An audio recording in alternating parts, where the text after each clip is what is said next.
Hi மக்களே, வணக்கம். After long time. இன்னைக்கு வியாழக்கிழமை. மரக்கறி கடையில எத்தனை நாளைக்கு தான் சாப்பிட்ற குழம்புன்னு.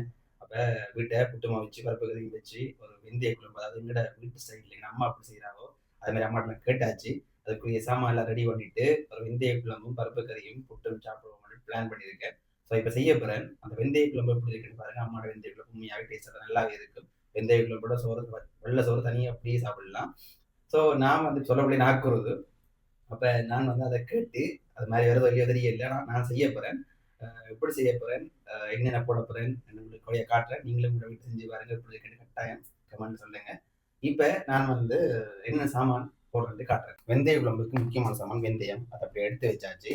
அதோட நல்லா வெங்காயத்தை, அதாவது சின்ன வெங்காயம், பெரிய வெங்காயம் வந்து இருந்த வெங்காயம் எல்லாம் வெட்டி வச்சாச்சு. தக்காளி, வெள்ளைப்பூடு, அப்படியே இதுக்கு முக்கியமான சாமான் உப்பு தண்ணி, பழப்புளி, தேங்காய் பால், கொச்சிக்காத்து நான் எப்பயும் யூஸ் பண்ணுவேன் வந்து இந்த மகாராஜாவினுடைய ஜப்னா கறி பவுடர் யூஸ் பண்ணுவேன்.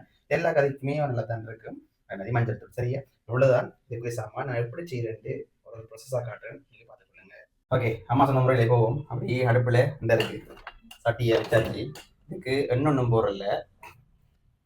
என்ன செய்ய போறேன்னு பாருங்க. அப்படியே அடுப்பை ஸ்டார்ட் பண்ணிட்டு, ஓகே, இதுல வந்து இப்ப ஸ்டார்ட் பண்ணிட்டு அப்படியே இதுல வெங்காயம் முடத்தையும் சட்டிக்குள்ள போடுறேன்.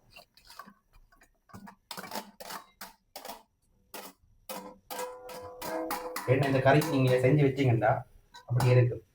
இப்படி இந்த வெங்காயத்தை போட்டுட்டு வதக்கி கொண்டிருக்கக்குள்ள கொஞ்சம் கொஞ்சமா உப்பு தண்ணியை விட்டு விட்டு விட்டு அப்படியே வெங்காயத்தை வதக்கி எடுக்கணும்.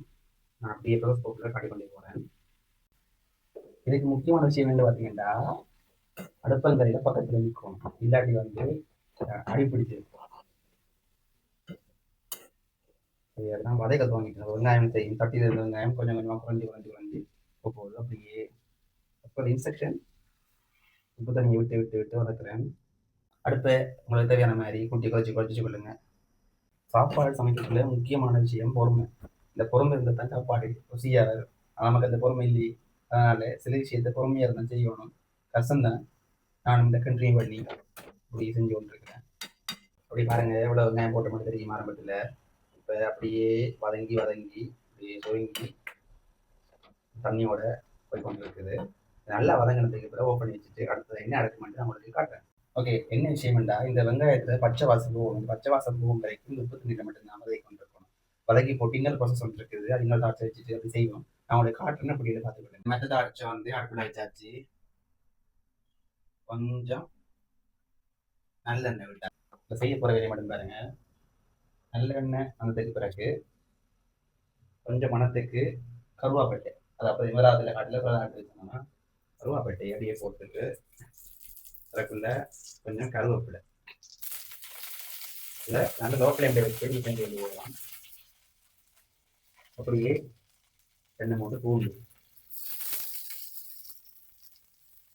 அண்ட் தக்காளி, தேவையான தக்காளி திரும்ப இல்லாத போடுறது இல்லையா. நார்மலா மரக்கறி சாப்பாட்டுக்கு நல்லெண்ணெய் போட்டா நல்ல ஒரு மனம் உண்டு, நல்ல ஒரு ஃப்ளேவர் வந்து. சரியா? இப்போ என்ன செய்ய போறேன், அதோட நல்லா பார்த்துக்கோங்க. கொஞ்சம் மஞ்சள் தூள், தேவையான மஞ்சள் தூள். சரியா? முக்கியமான சாமான் வெந்தயம் ஒரு கரண்டி, ஒரு கரண்டி 1.5 கரண்டி உங்களுக்கு தேவையான போட்டுக்கொள்ளுங்க. வதக்கி வச்சுட்டு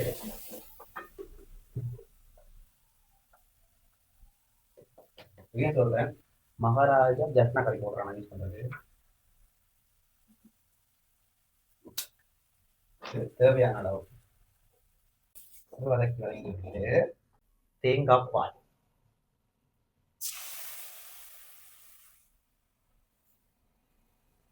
தேவையான அளவு. முக்கியமான சாமான் புளிக்கு தேசி புளி பொருள்ல பழப்புளி. ஓகே, வச்சாச்சு. 2 கொதி வந்தோடனே இப்படியே நம்ம சாப்பிட போறோம். ஊதி பார்ப்போம்.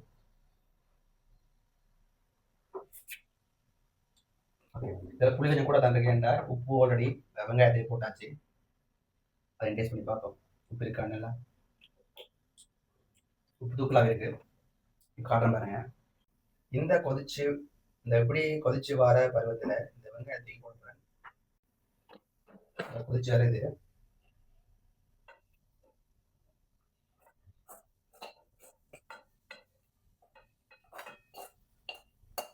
பாருங்க, இப்படி போட்டுட்டு அப்படியே கொஞ்சம் நல்லா மிக்ஸ் பண்ணி விட்டுட்டு கொஞ்ச நேரத்துல உப்பை பார்ப்போம். ஏண்டா உப்பு என்ன அளவுல இருக்குன்னு தெரியல எனக்கு. பார்த்துட்டு அப்படியே கொஞ்சம் லைட் ஃப்ளேம்ல வச்சு அப்படியே மூடி விட வேண்டாம். நம்மளோட வெந்தய கருகடி வெங்காயத்தை போட்டு ஒரு ஆல்மோஸ்ட் ஒரு புளி கொஞ்சம் தூக்கலாக தான் இருக்குது. அண்ட் என்ன பொறுத்த வரைக்கும் எல்லாமே காணும். இப்போ கடைசி அதாவது இப்போ குக் பண்ணி வச்சுட்டு உங்களுக்கு இதை எப்படி நான் சாப்பிடக்குள்ள டேஸ்ட் பண்ணி சொல்றேன் இப்படி இருக்க முடியாது. அப்படியே மூடியை போட்டு மூடி வச்சிருங்க.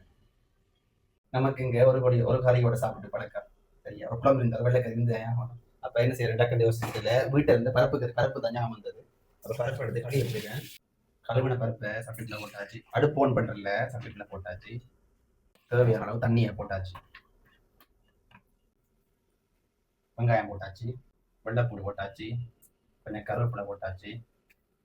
எனக்கு பருப்புக்கு நல்ல தக்காளி இருந்த விருப்பமாக இருக்கேன். தக்காளி கொஞ்சம் கூடவே போடுறேன். முழுசாவே கொச்சிக்காயம் போடுறேன். போட்டுட்டு கட்டாயம் வெள்ளைக்கறி இருந்தால் மஞ்சள் போடணும். ஆனால் உப்பு போடுறதில்ல. பருப்பு கறிக்கு கூட நீர் உப்பு போடல. போட்டாச்சு. மஞ்சள் போட்டாச்சு.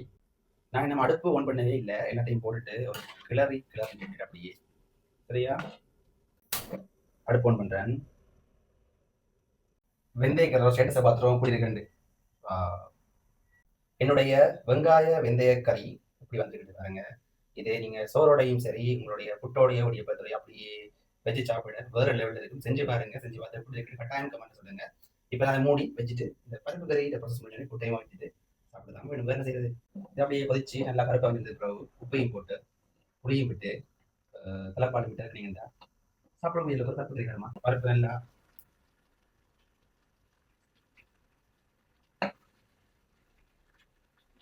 நல்லா குக்காய் வந்துட்டு இப்போ என்ன செய்ய போறேன் உப்பு தான் போட போறேன்.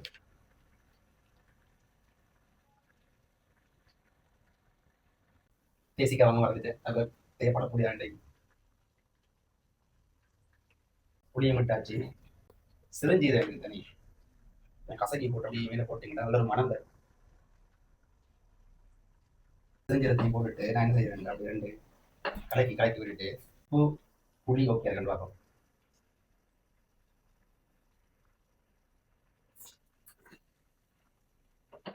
ஓகே பால் அப்படி ஊற்றுறேன். நான் நம்மளோட தலைப்பால் நம்புறேன். தலைப்பால் விட்டுட்டு பெரிய ப்ராசஸ் இல்லை. கொஞ்சம் என்ன ரெண்டு கொதி வரும் வரைக்கும் பார்த்துட்டு அப்படி அடுப்பு ஆஃப் பண்ணி விட்டீங்கன்னா ஒரு தரமான பருப்புக்கு ரெடி ஆயிடும் சரியா. இப்போ நான் வந்து அப்படியே புட்டையும் வந்து குழச்சி போட்டுட்டேன். இவ்வளோ சேர்த்து எனக்கு எடுத்த நேரம் எல்லாம் வெட்டி கொத்தி சேர்த்து எடுத்த நேரம் வந்து ஆல்மோஸ்ட் அது 1 hour டைம் தான். இந்த 1 hour 2 வச்சு செஞ்சுட்டு இப்போ இங்கிலீஷை விட பொடியான சமைக்கிறேன் டக்குன்னு சமைச்சு வந்துடுவாங்க. அது உண்மை தான். ஏண்டா நோ இன்டரப்ஷன் தான் அது இருக்குல்ல. அப்போ நம்ம வந்து டக்குன்னு என்ன செய்ய மாட்டோம் சமைச்சு முடிச்சு சாப்பிட்டு முடிச்சிருவோம். நீங்க பாருங்க உங்க அம்மா ஒரு காலத்துல மத்தியானம் சமைக்க போவாங்கடா டைம் எடுத்து தான் இருப்பாங்க. வெளியே இருந்த மாதிரி தான் டைம் எடுத்து சமைக்க சாப்பாடு டேஸ்டா இருக்கும். ஏன்னா எப்படி சொல்றது ஒரு ரசிச்சு சமைப்பேன்னு சொல்லுவாங்க. அதே மாதிரி தான் இந்த விஷயம். அப்ப நான் இப்ப இதை செஞ்சு முடிச்சுட்டேன். சாப்பிட போறேன். சாப்பிட போட்டு எப்படி இருக்கு சொல்றேன் பாருங்க. புட்டையும் காட்டுறேன். புட்டை எப்படி பிடிக்கிறேன் உங்களுக்கு காதலா காட்டுறேன். இப்ப இந்த புட்டை எப்படி வந்து காட்டுறேன். குயிக்கா அவிக்கணுன்றதுக்காக வேண்டி புட்டை நான் குடல் அவிக்கிறதில்ல. நம்மட சொல்றது புட்டு சட்டியில தான் அவிக்கிறேன். நீ வச்சு தண்ணியை போட்டு அவிச்சாச்சு. சொப்பமா புட்டு அரிசிமா புட்டு அவிச்சாச்சு. அவிச்சாச்சு. இது அப்படி அவிஞ்சு வந்ததுக்கு பிறகு சாப்பிட்டா சரி. சாப்பிட்டுட்டு எப்படி இருக்குன்னு திரும்ப சொல்றேன். சாப்பிட்ட பிறகுன்னு சொல்றேன். கம்மியாக பசி வீடியோ எடுக்கவே கொஞ்சம் டைம் ஆகிட்டு அப்போ நான் இதை சாப்பிட்டுட்டு சொல்றேன் பாருங்க. இந்த இருக்குது நான் அவிச்ச பிட்டு அரிசிமா சிவப்பு புட்டு கோப்பையில் போட்டுட்டு சாப்பிடக்குள்ள கனெக்ட் பண்ணுறேன். இதுதான் நான் இன்றைக்கு செஞ்ச வெந்தய வெங்காய கறியும் பருப்பும் புட்டும். புட்டோட இந்த வெந்தய கறியையும் பேஞ்சி பருப்பையும் கொஞ்சம் வச்சு சாப்பிட்டா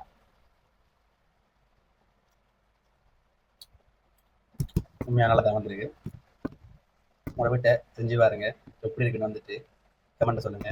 முக்கியமான விஷயம் இந்த இதில் புளி உப்பு அது நீங்கள் ஆகப்பதான் போட்டு போடலாம். பார்த்து போட்டிங்கன்னா கறி வேறு லெவலில் வரும். So stay tune. உங்களை மீண்டும் இன்னொரு வீடியோவில் சந்திக்கும் வரை உங்கள் கவிஞன் தேவை.